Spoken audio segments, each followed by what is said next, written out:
by the way. Well, good morning, Dragon Con. It's Saturday. It is Saturday, right? Yeah, the parade got me held up. So that means it's Saturday. Welcome to Saturday at Dragon Con. We're here to talk about very light subjects, light and entertaining and all the good stuff.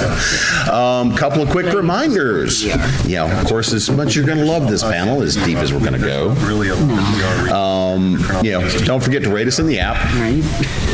And don't make us hold you by the ankles. Dig deep for mental health, because we're all little.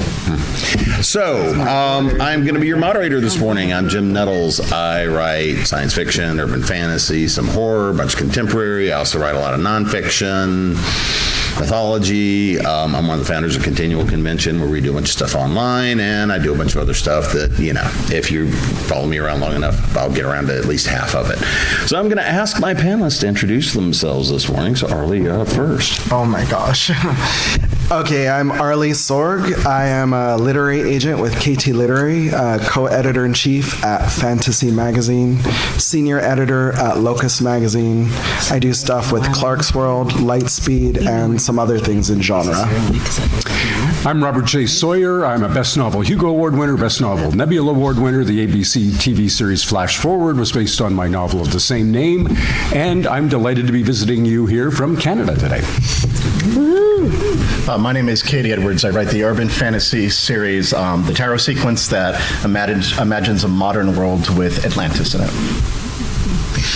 My name is Elizabeth Bear. I write science fiction and fantasy. My most recent novel is the Dragon Award nominated The Folded Sky, available over in the dealer's room for a mere 2-hour wait. And I am also delighted to be here. This is my first Dragon Con. What? Welcome. Yeah, that's awesome. Hi, I'm Tamsin Silver, and I'm an author with Falstaff Books. The most recent book for me that came out is this enormous thing that could hold your door open. This is the omnibus for the Untold Legends. They only print 100 and then it's done. It's a collector's edition. This is the last one I have with me this weekend. Please, someone buy it. It's heavy and I live in New Mexico. Please don't make me. I also have other stuff. But I write urban fantasy as well. My background is in theater and in healthcare. I'm Davis Ashura. I write epic fantasy novels with an Asian Indian bent, and my day job is also in healthcare, and I'm also happy to be here.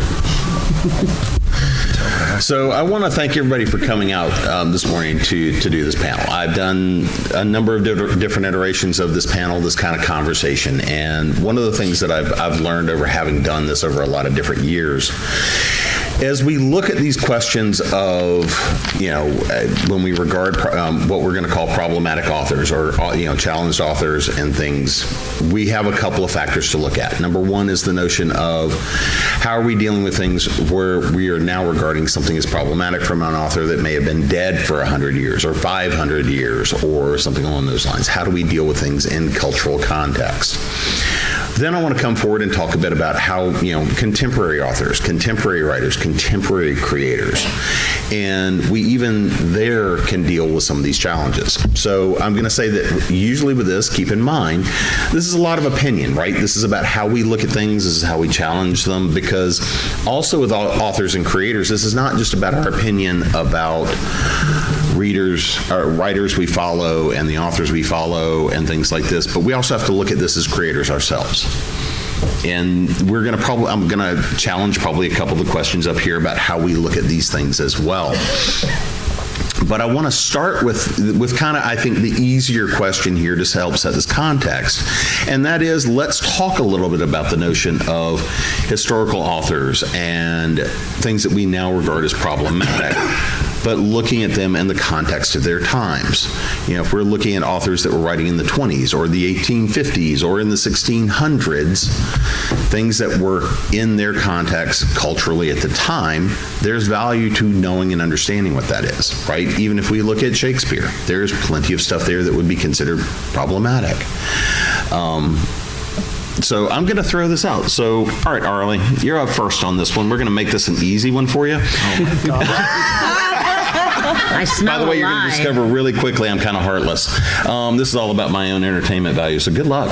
Okay, what do you want to know? How do you regard handling and looking at, especially from that notion of being an agent, right, and representation, how do you look at handling historical authors, historical creators, and does context matter? Does the context of their time matter compared to where we're at now?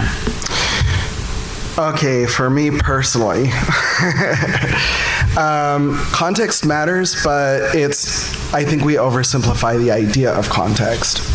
You know, for example, and for context, I'm half black and queer, so just so everyone knows where I'm coming from. But for example, let's take the concept of the enslavement of black people, right? It was a context, it was something that many people found acceptable. However, many other people did not find acceptable.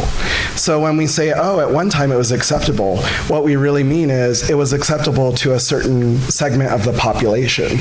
And that's an oversimplification because it was not acceptable to other people within that population.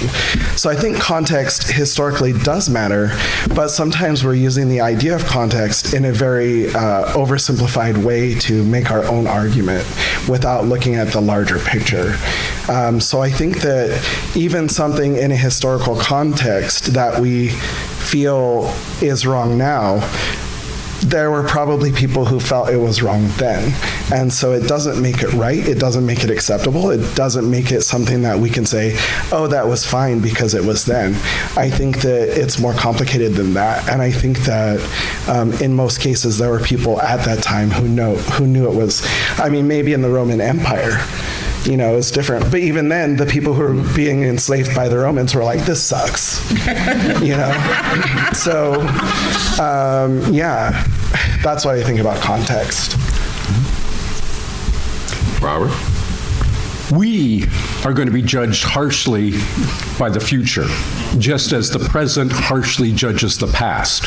And there's a certain arrogance in saying somehow that we've reached peak enlightenment at this point.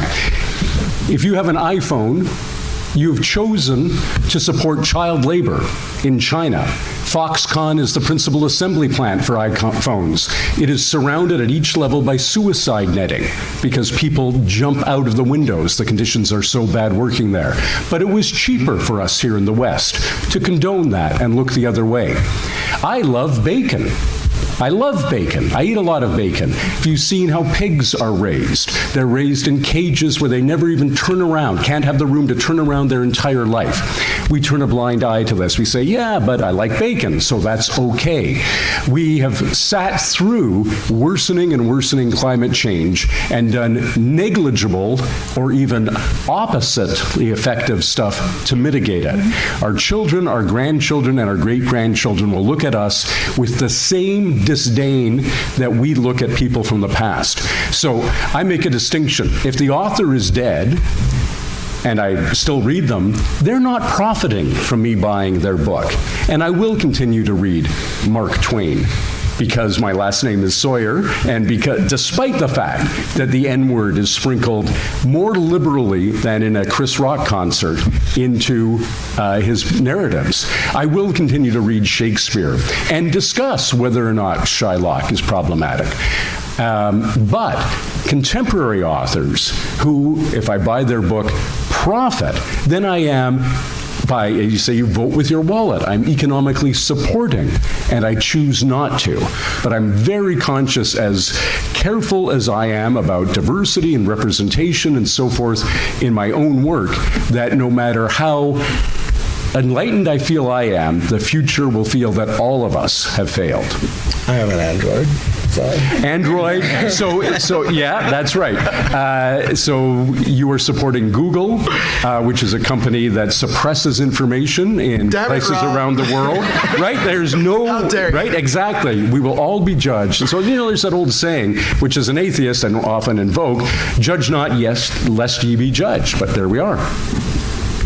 some great comments I can't, improve upon. The idea that we oversimplify context is great, that the future is going to judge us. My first book, I'm already looking back, and I feel apologetic for some of the ways I describe certain things. I talk about that with my readers all the time, how they improved my way of looking at my own writing and seeing where I could be, where I had opportunity to improve. But I do think when it comes to, older problematic, quote, problematic authors, while I might be more forgiving for them, a product of their times, the one thing that I find that we conflate in modern discussion, especially in education, is the lack of diversity we currently have in what we teach our kids. Like, that's a really bad excuse, saying, oh, it's a product of their time, we should keep this on the reading rotation. Well, the problem is the reading rotation wasn't very diverse to begin with, so we're missing an opportunity there beyond just modernizing something in the past to a present audience. There's plenty that we can teach our kids now that's out there right now and contains a wider and more diverse voice.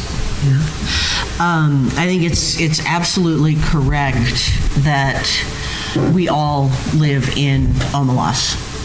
We all, that's the metaphor of Ursula Le Guin's masterpiece short story, right? Is you actually can't walk away from Omelas because everything has a trade-off, everything has a moral valence. Culturally, the idea of what the important moral valence is will shift. It has shifted over my lifetime. I grew up in a queer family in the 1970s and 1980s.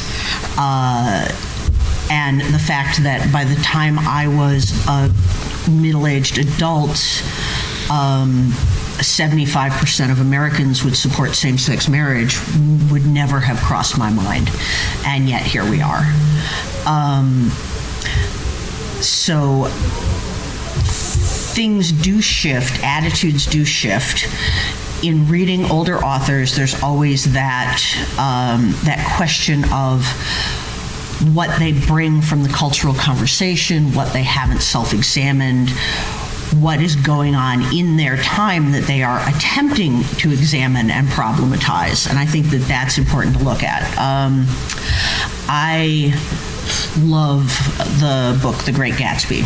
There's a lot of things wrong with F. Scott Fitzgerald, and there's a lot of things wrong with The Great Gatsby. It's anti-Semitic. It is very white. It is also a very effective critique of capitalism. So when you kind of, I love Kurt Vonnegut, who is a very difficult author in some ways.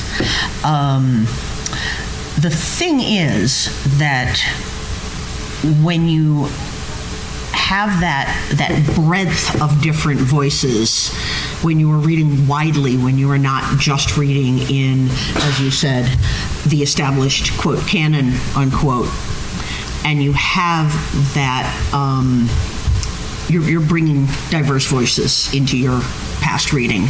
Not only are you educating yourself, but you're encouraging publishers to keep those books in print and making them more available to other people.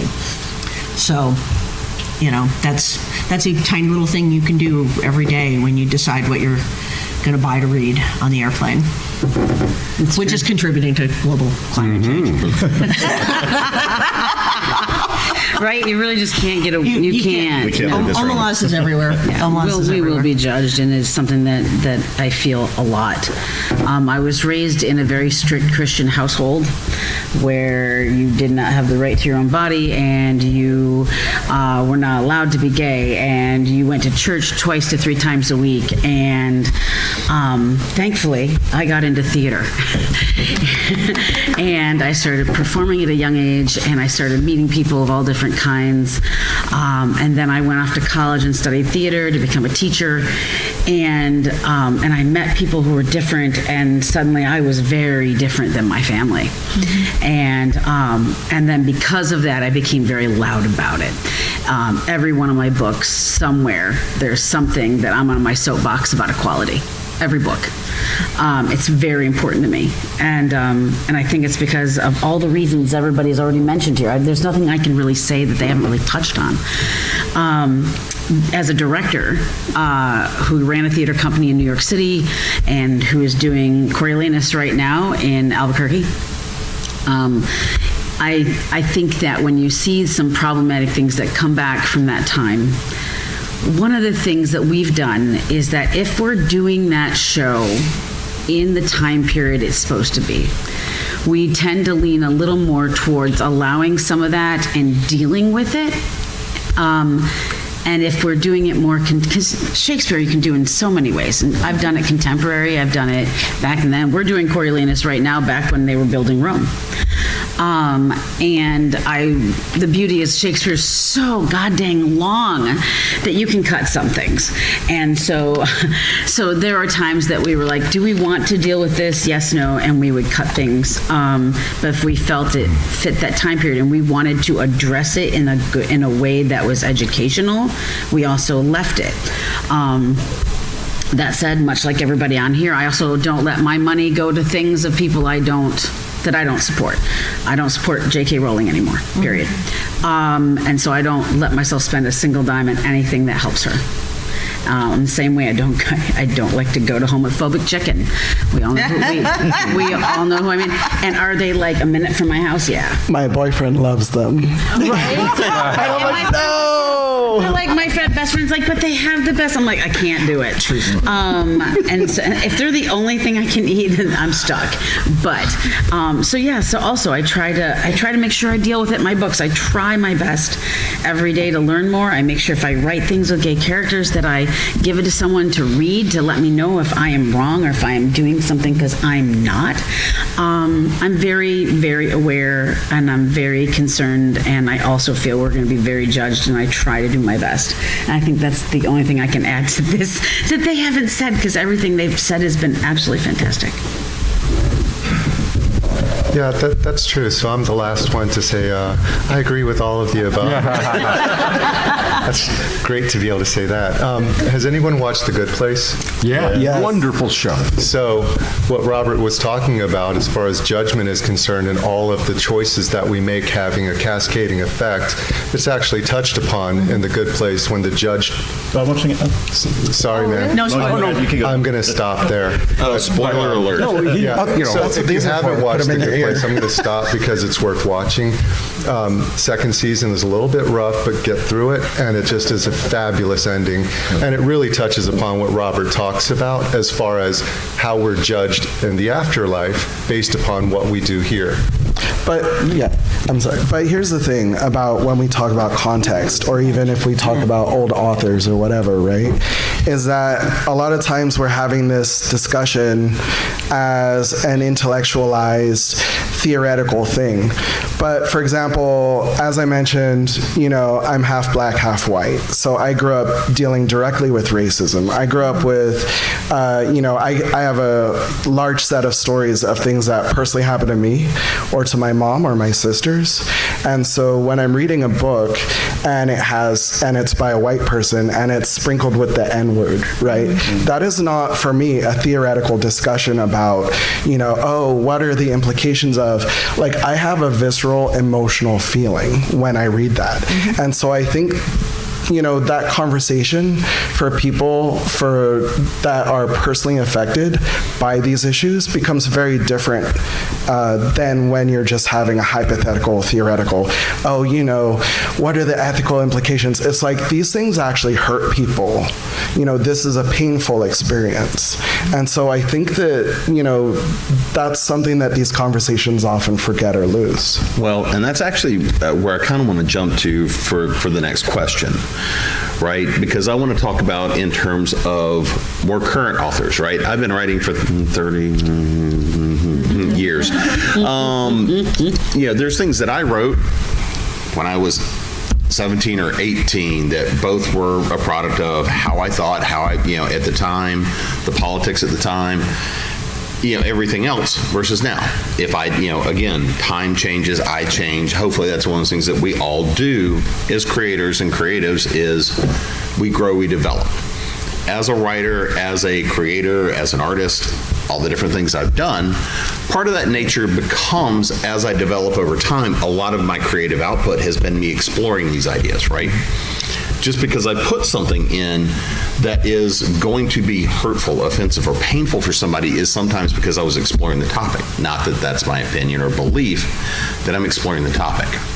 Other times, though, we have authors that tell you exactly who they are by the trends that you see in the writing.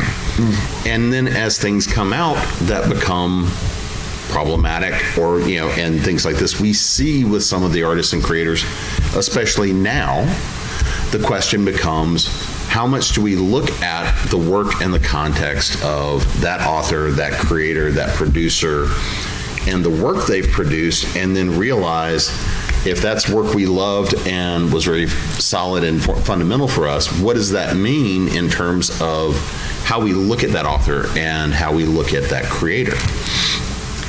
So in... I was going to answer your question. Go ahead. Well, no, the preamble is good. It's the best part of the Constitution. Keep going with the preamble. Okay. So my question on this, and Robert, I'm going to start with you on this one, is as we look at how we develop over time, as how opinions changes, how things change, what does this mean for you as a creator, especially when you have a long catalog and that back history of how we get looked at as creators? It's a fascinating question. I wanted to actually address something else. Well, I'll address that right off the bat there. I was lucky enough to win the Nebula Award in 1995. Part of that novel had the overturning of Roe v. Wade. And people told me, that's 30 years ago, people said, it'll never happen. It's settled law. And I said, no, the seeds are there. I think that an author's job is not only to be aware of their contemporary context, but it's not a stratum of rock. It is something that is being molded by the forces of the past towards the future. And so you write about your own time. I always say that any science fiction work is not set in the year that it's putatively set in, but is actually set in the year in which it was composed. And that's the only lens through which you can really look at the work. But I wanted to say, because you were talking about the context of the author and what comes out, because of course you mentioned J.K. Rowling, and it's hard to point. You can now, there's a lot of revisionist readings of Harry Potter, and you can now point to passages, but we were oblivious for a couple of decades to what J.K. Rowling actually thought. We were oblivious for a couple of decades, 3 or 4 decades, to what Neil Gaiman actually did in his private life. Do these affect the way we look at the texts? Well, obviously, you can't look at anything in a vacuum. You know what you know. You bring that context of the revelations about the author to the work.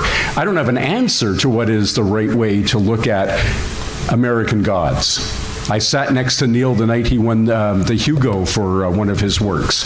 And, next to him at the Hugo Award ceremony, we happened to both be nominated. First person to shake his hand.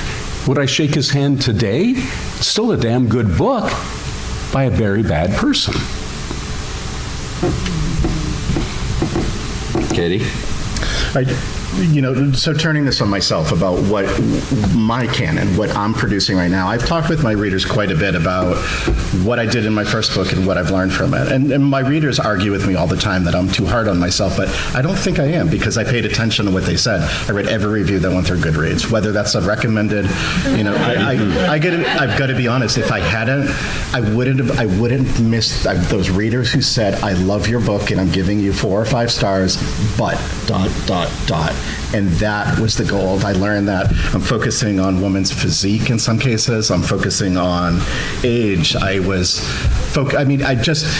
was as a gay white male thinking how diverse I am because I have a lot of gay white men in my book, only to find the sheer diversity within the queer community itself, asking if I could represent them as well. And I took that as a mission about what could I do and how could I grow as an author, and I turned it into a reflection of my main character's journey.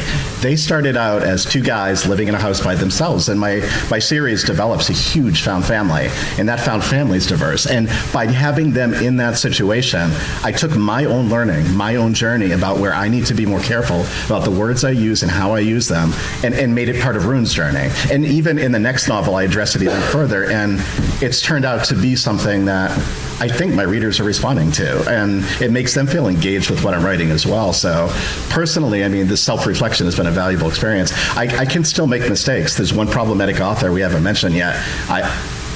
Only one? He's well. There's so many It's- problematic how about authors we this? haven't mentioned yet. It self-named itself Quill. AI. Talk about problematic authors like on the horizon, but I don't even know how to begin addressing that. I'm trying to divide generative from the administrative aspect, but that is something my readers care very deeply about as well. So I'm paying attention, and I really am hoping to learn, but it's been the journey of a lifetime. Yeah, and the thing is, as I was saying earlier, like over the course of your career, attitudes are going to shift. The cultural context you are living in is going to shift. I've been doing this for professionally for 25 years now, and for 15 years before that, trying to get good. There is definitely stuff in my earlier books that was not considered problematic at the time, that I wouldn't write that way now. You know, I wouldn't handle those characters in the same way. I wouldn't use the same terminology. And one of the things for me is that I love vintage murder mysteries, right? I love John D. MacDonald. I love Rex Stout. I love Agatha Christie. I think they're all fantastic. Oh gosh, I've lost his name. Their name, actually, because it was a writing team. Dick Francis. I love these writers. They are part of the foundation of my personality. They're in my RNA. All of them have things that they do that are super problematic. Agatha Christie is anti-Semitic as hell. Rex Stout can be a little racist. John D. MacDonald is frighteningly homophobic sometimes.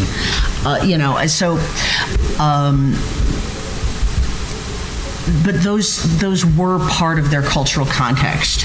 So when I have that experience, that frisson of revulsion from that, I try to remind myself that is a mark of social progress and a mark of us as a culture being a little less othering and a little more aware of the fact that other human beings are human beings and not just stock characters to be made into villains because they are swarthy or gay. I have a book that I wrote a long time ago. Oh, I could just project, but it might hurt my voice if I don't have to. So I'm a baby author. I've only been published since 2011. And which, of course, you're like, well, that was a while ago. Yeah, it's not that long. It's 14 years. Some people here have been writing way longer than me and know way more than I do. But I had to be careful, like specifically with anything that's taking place back in 1878. And Billy deals with it accordingly. I don't shy away from it, but there are times I reached out to my editor and said, okay, I'm going to have to use a word here about one of the slaves and how they would have said it. How do I do this? And we came up with a way to do it because Billy speaks Spanish, and so we used the color and not the name. And so we found a way around it, and we kept it true to Billy, and we also kept it true to time. But it's really difficult because when you're writing historical, you gotta find that balance, and that was something that was very important to me. But that's me now, right? So, like in 2010, I wrote during National Novel Writers Month. I wrote 3 books in a matter of that time. I wrote I did. It was insane. It was one of those stories that just comes to you and you're like, let's go. I haven't done that since. It was weird. But that has some problems in it. I do have it under contract, eventually do, with Falstaff. It's called Moon Over Manhattan. And it came back to me with some notes going, there's some misogyny and there's some this and there's some that. I was like, yeah, because I was young and dumb. It's fine. So I have to go back and clean it and fix it. And I'm totally fine with that. And I'm totally okay. At first I was like really offended. I was like, I did not do that. And I went back, oh, yeah, well. new lenses, older now, know better. So I will be cleaning that up eventually and getting that taken care of. And I'm okay with it. If someone were to reach out to me and say, there's a problem with this, if I'm self-published on that book, guess what I can do? I can fix it. And then I can go back in, I can update that text, and in a matter of 24 hours, that book is back out and it's gone. And now, would I remove anything that just offends anyone? No. But if it's a problem in this regard, I wouldn't think twice about it. I'd find a way to fix it. I'm a writer. I'm creative. I can find a way to justify just about anything. And so, for me, that's something that I'm trying to strive for and keep my eye on as I write. Like I said, baby author, still growing. But that book is definitely going to need a lot of work, and I'm scared to death to do it. But it's on the list to do, and I'm okay with that. It sounds like the theme of these answers is personal growth, personal reflection, and understanding. And that's all we can do is strive in that way. The challenge is, like Tamsin was saying, I mean, something that you write that you think is innocuous can be offensive to other people. But then that becomes a personal judgment. Was your intention to personally offend? Sometimes it is, because that's part of the story. And you have to be honest in the story. Not every character is going to be empathetic. You have to have some dicks out there, to contrast things. And so as a writer, you can't be milquetoast about it and say everything's fine and dandy. You have to have conflict. Otherwise, you're writing a sermon. And so when you are writing those stories, you have to be willing to take those chances, but also when you take those chances, you're going to get some barbs from it, and then you have to decide, was it worth it to create that tension, that conflict? Were you actually being honest in how you portrayed those things? And that's a personal growth issue, because you may have been completely wrong, but you have to recognize that you could also have been right. And so I sort of view this from a different lens, because I wasn't born in the U.S. I came over when I was 3 years old, and I still remember my flight over when I was 3, because it was pretty traumatic. I went from being in a country where I looked like everyone to being in a country where I looked like no one. I went from a country where I spoke the language to not even knowing which city I was in until I was about 8 years old. I didn't know I was in Cincinnati, Ohio. Somebody had to tell me we won the World Series in 75 and 76. I had no idea what the hell they were talking about. So I didn't have any of those cultural references. But when you're isolated like that, like I was, my reaction to how people treated me could have been defiance, cocoon, combination of the two, and it changed over time. It changes over still now, but in some ways it's acceptance and forgiveness, even if people don't ask for it, because that's the only way I can stay sane and untroubled. Otherwise, I would have broken a long time ago. Well said. I do personally think we all come from where we come from, right? Yeah. And sometimes a lot of that is not great, and we have our own journeys of change. I wasn't perfect. I'm not perfect now. I'm not going to be perfect. And so I think that is part of people's writing journey too, and how they transform and change. But I think, some people learn and grow and some people don't. Some are obstinately, they dig into those prejudiced beliefs and behaviors and practices, and that's a different thing. But I think too many people are scared to confront something when they've done something that harms other people. They're too scared to engage in conversation. They're too scared to look at what they've done or to learn from it. And so I think, if we communicate more as a community and learn more from each other, then we all have the opportunity to do better. I think that's one of the hardest things, is to listen. Yeah. And understand that racist person can grow. Yeah. Or whatever you want to call it, can grow. It's so hard in the moment to listen to that person, and I tend not to, because I would break if I had to deal with them, but I want them to grow. Yeah. So before I go to my next question, I'm going to see if there's any questions from the audience as well. So is there a path of redemption? Are we just done with people like gaming? So you looked at my list of questions and you went to my next one. So that He is magic. Honestly, would an apology work? I don't think an apology alone would work, because those are just words. I mean, there have to be. But that's all he's given us before. That's all he can give us right now, but there has to be some sort of action that proves that there's some kind of change in his heart. And it's not up to me to forgive him, though. That's between him and whoever you want to believe in. Can he be accepted back into the greater writing and fandom community? Again, that's not my decision.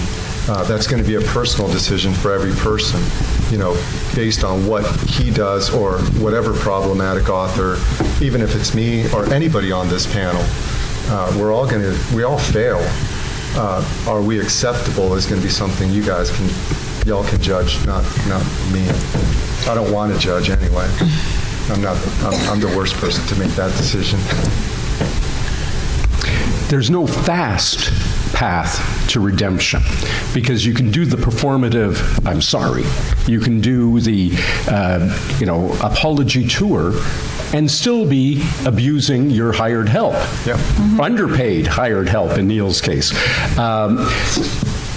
It takes time for the world to really assess whether, in fact, somebody has actually changed or is just doing the expedient thing in a moment of public difficulty.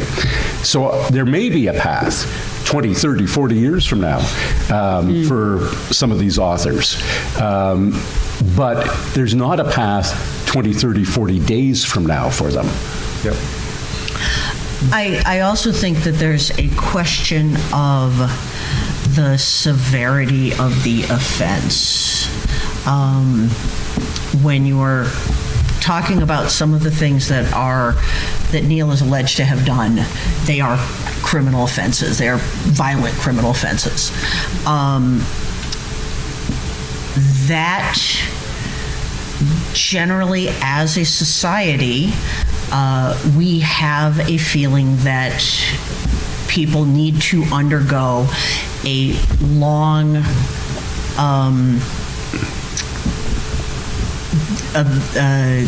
transition and period of atonement for something like that before there is any chance of them being accepted back into polite society, and they will probably never be considered to be safe, and that's just how our culture works. And maybe there are ways to rehabilitate people. I prefer rehabilitation to redemption because I don't think redemption is real. I don't think, like, if you do something bad, you have done the bad thing and you have a debt to that person. But it's kind of like a 12-step program, right? One of the things is making amends to the people you've hurt.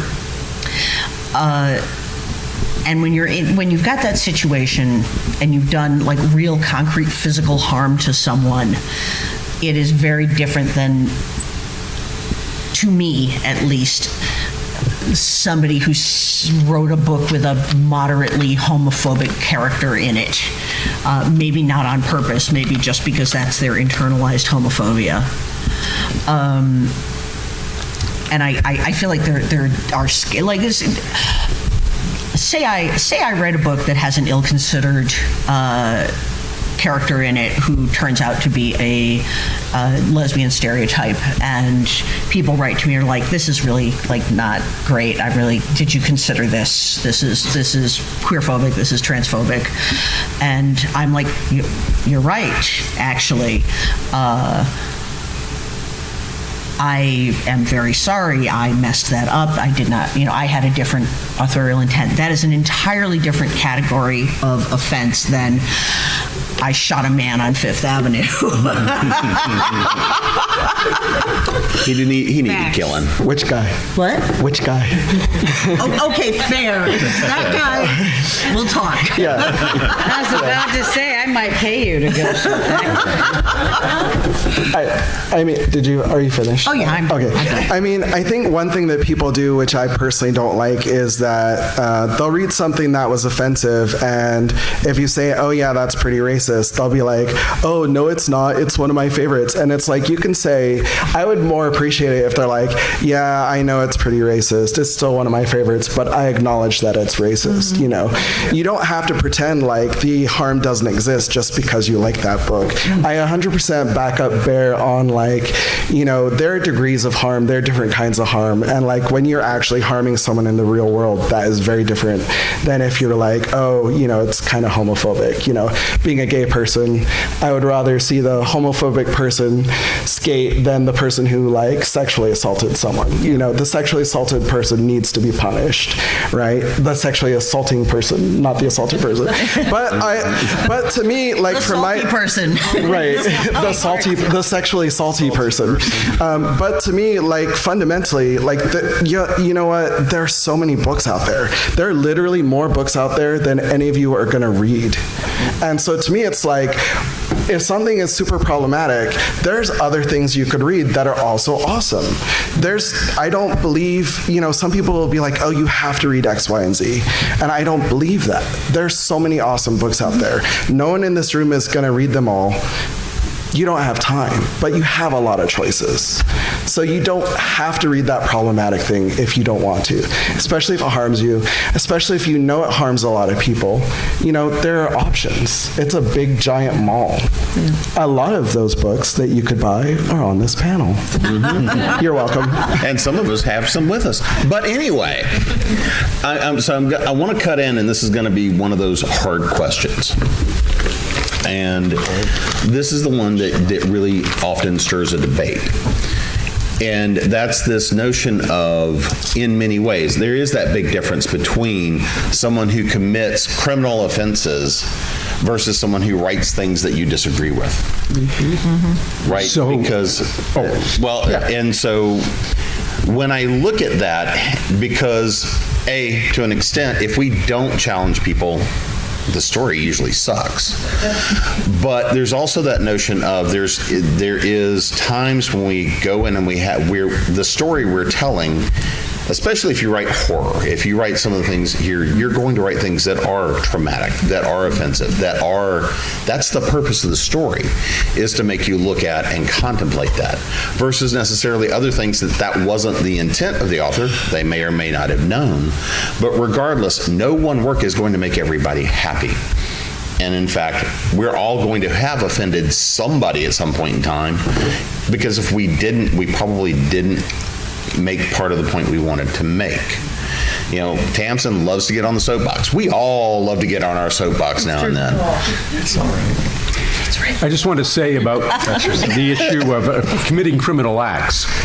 We have a judiciary. You have one that is almost functional. We have a very functional one in Canada, where Non-Toronto. where being accused of something is not the same as being convicted of something. And Neil has been accused of heinous acts. These have not been litigated in a court of law, either in civil or in criminal investigation. So we have this question where we take this implicit assumption of guilt, which is not the underlying principle of the common law that underlies your country and my country. It's the exact opposite, the implicit assumption of innocence until proven guilty.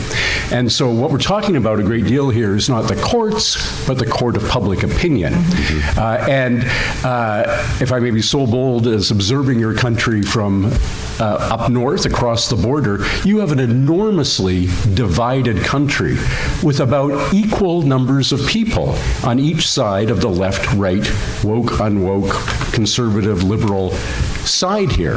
And so for every person on one side of that who is saying this is a problematic book, there's another one saying testify, brother, or testify, sister, this is a powerful book. It's a very, very easy trap to fall into, to say that all of us here who have self-selected to come and talk about problematic authors are the arbiter of the general conscience of our culture.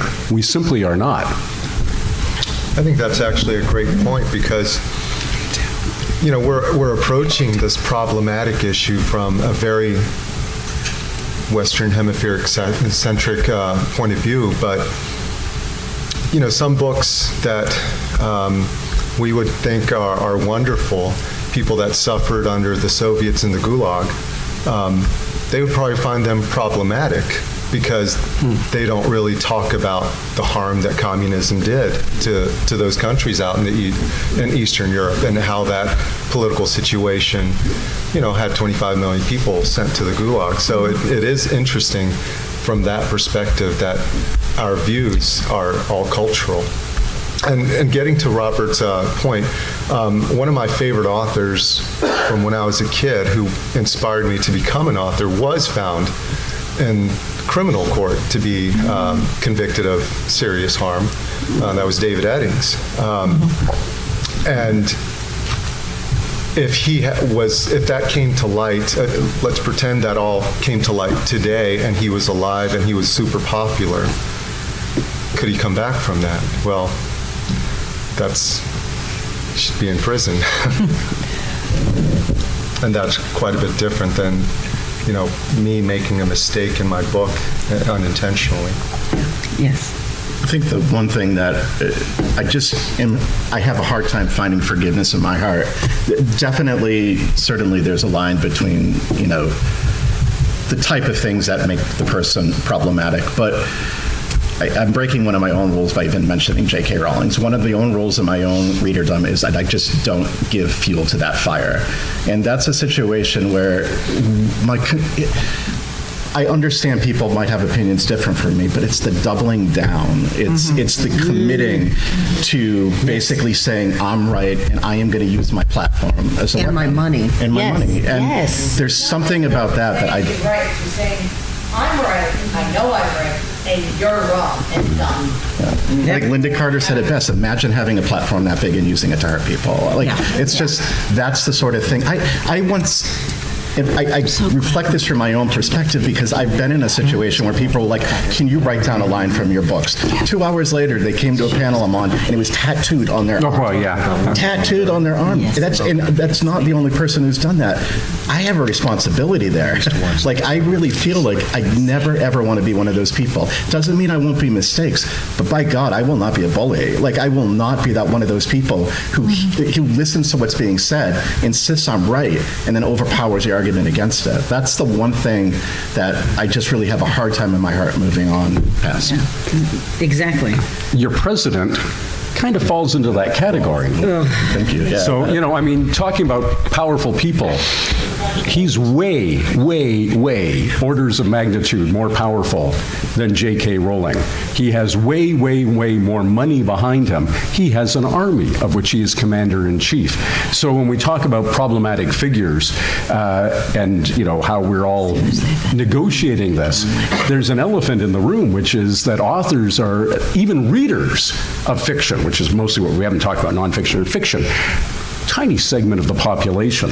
And there's a much bigger issue of, well, you know, I've done my bit for reinstating lost rights by not reading this particular author, but standing by while a government is dismantling those rights on a scale never before seen is astonishing to me. And I should say, I'm half American, half Canadian, not as dramatically as being half black and half white, but it's an interesting juxtaposition. I'm a Don't dual touch me citizen. after bringing up Trump. I'm a dual citizen. Now I'm mad.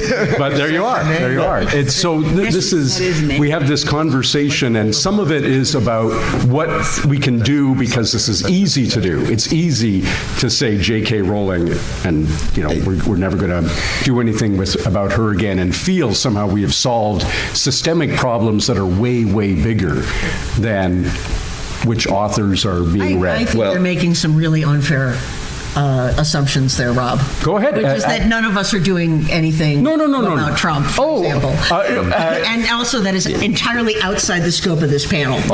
So, okay, all of us, myself included, are doing great things to fight Trump. Many of us are, absolutely. And all I meant to say, absolutely, there are many who are fighting the battle.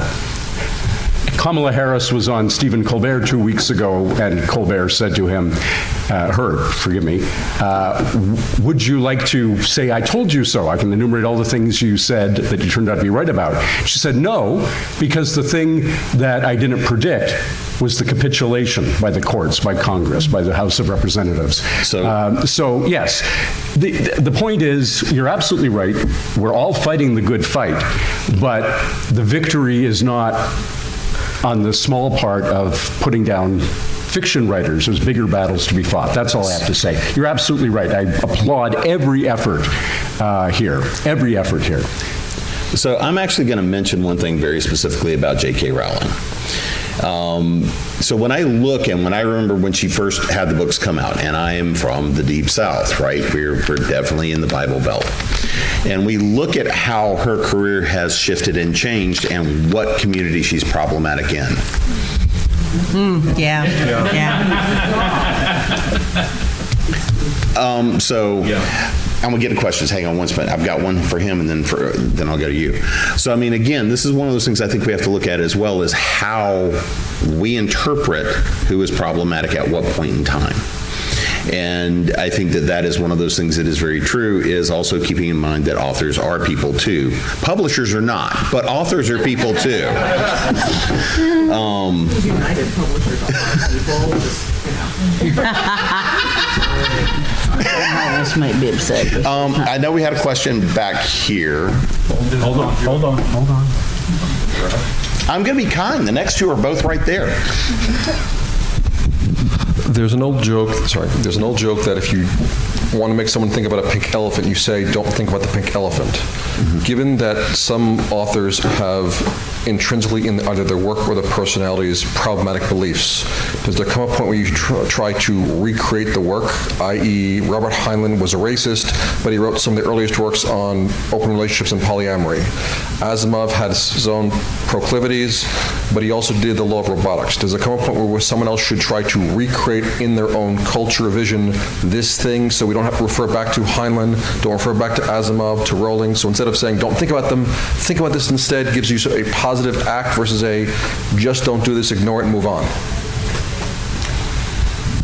So the one all right. So one thing I'll say about this, because again, I work in nonfiction and nonfiction in these spaces, is we often talk about derivative work. I'll be doing IP in here again later today. If you missed IP yesterday, we made it entertaining. But when you look at, from my view, those notions of where derivative work comes from, everything is derivative. There are people that develop ideas that bring things forward. And I mean, we have been taking Asimov's laws. We've been taking all of these cultural concepts and continuing to explode them. I mean, but we have to go back and still at least contemplate the source, because one of the things I'll say, if you look at Asimov's 3 laws of robotics and later the 4 laws, we implement that into our technology today. I know, because I've had those debates and the problems with those laws, because way too many people I work with misinterpret that work as we try to implement those laws in the real world. This is one of those things, as fiction authors, we have an influence, and if we lose some of that history, but yes, I would, in my opinion, I would say that's part of our duty, is where we have these things that are fundamental ideas, how do we then explore them and push them forward in new and different ways? I think I do appreciate when, first of all, a lot of the authors from my childhood, I'm in my 50s now, are somewhat problematic in one way or the other. Mm-hmm. And I do appreciate when it gets updated. I thought the Wheel of Time television show was a wonderful update of a source that needed a lot more diversity in it and a lot more points of view than just Rand Althor. But the thing is, I go back to my original point. As much as I appreciate that update, my God, there are so many other sci-fi series out there that started, diverse, representing multiple points of view. I mean, really are needed out there as as modern sci-fi that aren't getting the chance because, the Robert Jordans of the world still are on the main stage. But my own feelings on this evolved. I thought that was a good question, though. Yeah. And part of what you're asking is a thing that all of us working in the genre today do. Genre is a conversation. Genre, the science fiction and fantasy genre and horror genre is a conversation that stretches back 200 years at this point. And when we have this moment where we're like, okay, here's the thing that I want to unpick, here's the thing that I want to unpick, here's the thing that I want to comment on. A lot of that arises from our own reading and internalizing of older works. So, for example, I won a Hugo Award for a story that is an argument with H.P. Lovecraft. It's called Shoggoths in Bloom, and it's about a black naturalist going to Maine on the eve of World War II to study Shoggoths.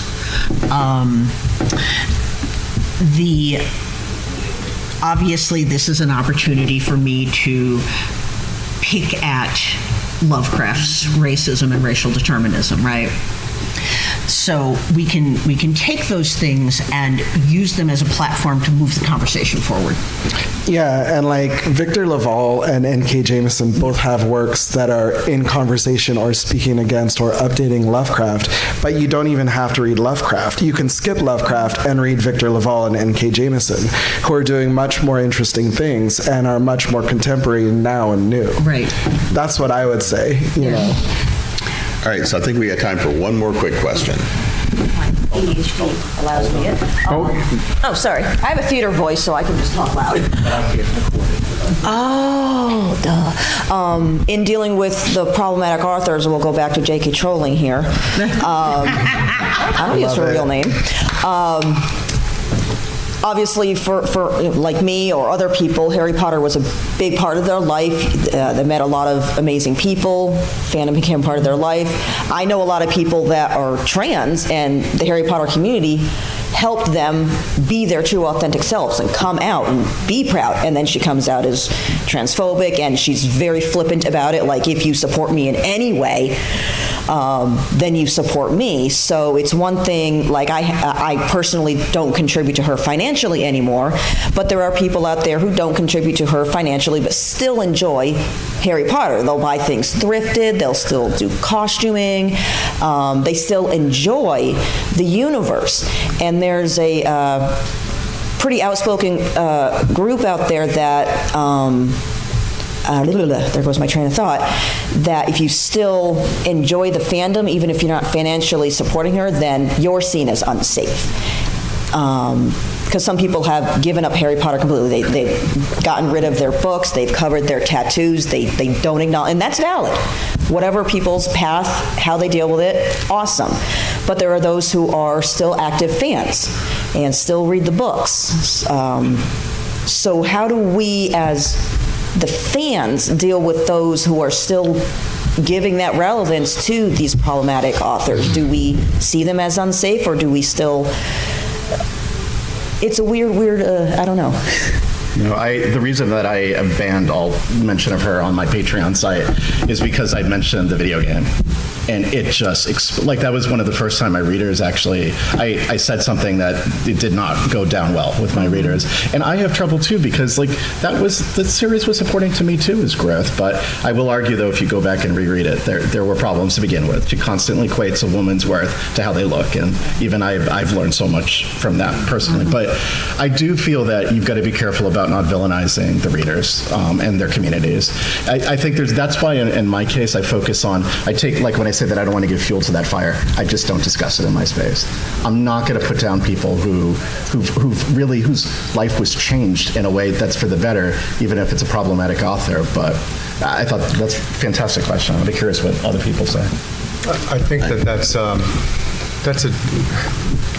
a hard question in the sense that you can't know what is in a person's heart, and you can't know what their past, how it brought them to this place, and if it's Harry Potter or whatever, if it saved them in some way. And those of us in this community, we weren't always the most normal, at least I wasn't, person growing up, and I needed these kind of places to live. And again, David Eddings, that series, it didn't save me, but it was necessary. It was a place where I felt safe, those kind of books.